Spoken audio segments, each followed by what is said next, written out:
એક ફરિયાદી સાથે કમ્પ્લેનન્ટ સાથે એમ કહેવામાં આવ્યું કે તમે NGGF ગોલ્ડ કંપની મારફતે અગર ગોલ્ડ ટ્રેડિંગમાં ઇન્વેસ્ટ કરશો તો તમને વધારો નફો મળશે, અને એમ કહીને એમને એક બનાવટી લિંક મોકલવામાં આવી, અને લિંકમાં પ્રેસ કરીને પછી એમની પાસેથી કુલ 25,75,000 રૂપિયા પડાવવામાં આવ્યું બીજા ખાતાઓમાં, અને પછી એ પરત આપવામાં નથી આવ્યું, અને એ રીતે એમની સાથે છેતરપિંડી કરવામાં આવી અને એમને કંઈક નફો પણ નથી મળ્યું.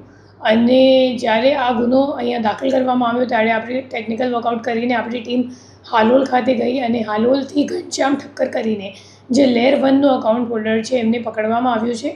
અને ઘનશ્યામનું જ્યારે આપણે ઇતિહાસ જોઈએ તો એમને અગાઉ પણ ચેન્નઈ પોલીસ દ્વારા અટક કરવામાં આવ્યું છે અને હાલ બેલ ઉપર બહાર છે.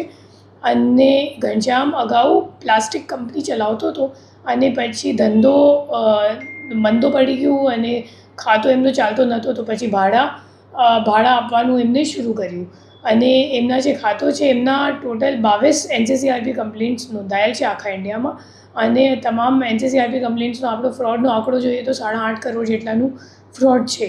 એ ભાઈએ પોતે જે એમનું અકાઉન્ટ છે એ કિટ લઈને વૃંદાવન ખાતે રૂબરૂ ગયું, અને જે નાસ્તા ફરતા આરોપીઓ છે એમને ત્યાં આપીને આવ્યું, અને એના માટે એમને 1,20,000 જેટલાની કમિશન મળી છે. આરોપીનો અભ્યાસ કેટલો છે? એ BCom પાસ્ડ આઉટ છે, પણ હાલ બેરોજગાર જેવું છે, તો એટલે આ ધંધામાં પડી ગયું છે. આમાં ટોટલ કેટલા જણા છે અને કઈ રીતનું હવે આગળ જે તપાસ છે એ યુપી, વૃંદાવન અથવા તો દિલ્હી સુધી જશે, કેમ કે આરોપીને હાવ ચોક્કસ સરનામું કે પૂરું નામ નથી ખબર. એ ફક્ત રૂબરૂ જઈને એમને ચહેરાથી ઓળખ એમને ખબર છે કે કોને એમને અકાઉન્ટ કિટ આપ્યું છે. આરોપીઓ કેટલા છે? હાલ 2 નાસ્તા ફરતા આરોપીઓ છે આપણી સામે. ઓકે, અને ફરિયાદી છે એ શું કરે છે? એનું બેકગ્રાઉન્ડ શું છે? એ ધંધો કરે છે. શાનો?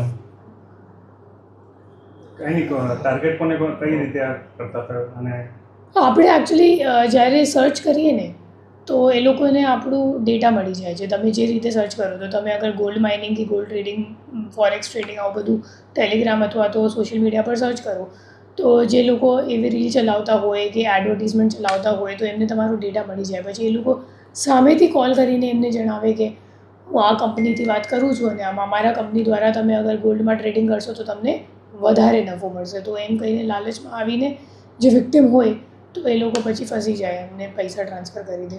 શું કહેશો લોકો?